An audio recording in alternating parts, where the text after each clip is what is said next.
இந்த ஷார்ட் வீடியோல காமிச்சிருக்கேன் இல்லையா? இந்த ஆர்கனைசர்ஸ் வந்து எப்படி யூஸ்ஃபுல்லா இருக்கா? இல்லையா? நீங்க வாங்கலாமா? வேண்டாமா? அப்படிங்கிறத வந்து நான் சஜெஸ்ட் பண்ணியிருக்கேன் ஒரு லாங் வீடியோல. அத வந்து பார்க்காதவங்க பாருங்க. உங்களுக்கு வந்து கண்டிப்பா யூஸ்ஃபுல்லா இருக்கும். ஒருவேளை எனக்கு வந்து யாராவது யூஸ் பண்ணிட்டு அதுக்கப்புறமா வந்து ரிவ்யூ வந்து சொல்லியிருந்தாங்க அப்படின்னா, என்னோட மணி வேஸ்ட் ஆயிருக்காதுன்னு நெனைக்கிறேன்.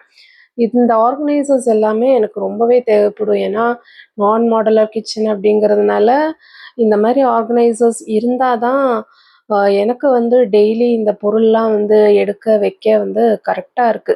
ஸோ இது ஈஸியா இருக்கு கிளீன் பண்றதுக்குமே. அ இருந்தாலும் இது வந்து வேஸ்ட் ஆஃப் மனி அப்படின்னு தான் சொல்லுவேன். இத விட பெட்டர் ஆப்ஷன் இருந்துச்சு அப்படின்னா, எனக்கு கமெண்ட்ல சொல்லுங்க. வீடியோ புடிச்சிருந்தா லைக் பண்ணுங்க, ஷேர் பண்ணுங்க, சப்ஸ்கிரைப் பண்ணுங்க. Thank you.